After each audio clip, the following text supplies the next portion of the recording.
Hello, hello, hello. Ah, ha. Today's vlog is grateful lang ako. Ang daming binigay na galing kami sa Astoria, Palawan. Marami silang giveaways na binigay sa amin yung floor manager ba yun? Basta yung manager, whatever. Ha? Front desk man. Ang dami. Ito is yung pagdating namin. Sinabitan kami nito. O diba? Turista ang dating. VIP ang dating. May ganyan kami. Diba? Tapos yan siya. Tapos binigyan kami ng desk calendar. Tapos ito is yung nila, bibingka. Ang sarap, promise. Promise. Ito yung mga nilagyan. Gusto ko lang i-flex.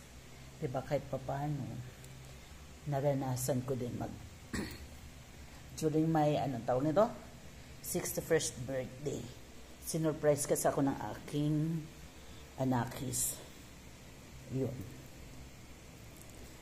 O, diba, ang saya. Nag-feeling lang. Although madami kaming picture, pero hindi naman ako masyado nag-post. Tsaka na yun. Pag hindi na kami pagod. Ito yung calendar. May hinabol pa din siya sa akin na calendar, di ba? Tingnan mo. Ang ganda doon, promise. Medyo pricey, pero ang sarap.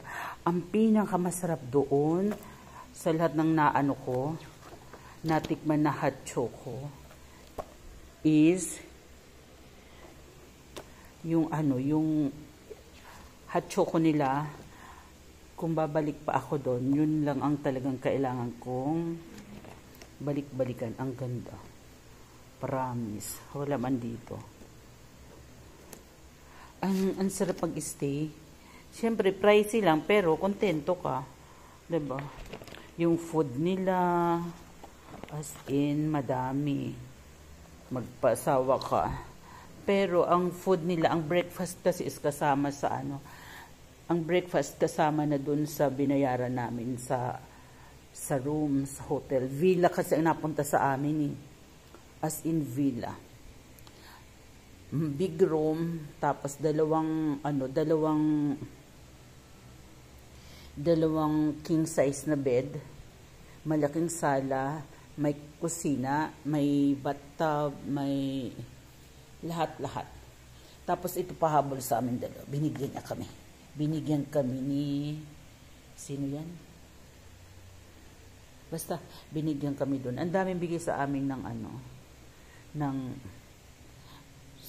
sana nga, hindi lang nakakaya, magre-request ako ng, ang tawag nito, yung hot choco. Ay, promise. Sobrang sarap. Tapos yung menu nila, mayroon ako doon natikman na yung beef, magmi-melt lang talaga magmi-melt sa dila mo. Ay, grabe, promise. Bawal sa akin kumain, pero nung una, 2 hiwa lang. Tapos, ang sarap-sarap talaga, bumalik ako. Ang daming binigay sa akin ng chef, diba? Grabe. Tapos, the following morning, kami, anong tawag nito?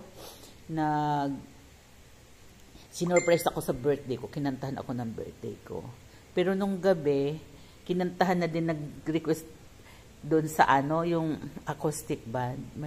May acoustic sila doon, may water park, may Palawan water park, may kayak. Ang dami. Fire dance, acoustic every night. Tapos ang ganda, promise.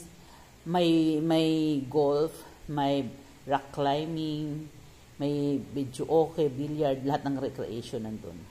Ang saya-saya, diba? Na-enjoy ko naman. Grateful ako sa anak ko, diba? Na-surprise ako sa booking. Akala ko kasi is hindi ganun. Yun. Diba? Ang saya-saya. Kami, mother-daughter bonding. Flexing lang nito, diba? Kaya kung may pagkakataon kayo, maganda doon. As in, maganda din. Napaka mababait ang kanilang staff. Ay, grabe. Ako nga kunting tawag lang, namimili pa ako ng ano ha, namimili pa ako ng tsaa, yung brand ng tsaa. O, diba? Mayat maya, nandun na yun sa ano namin. Yun lang, see you. Yan lang, gusto ko lang i-flex yung mga bigay nila na hindi naman namin hiningi, diba? Thank you.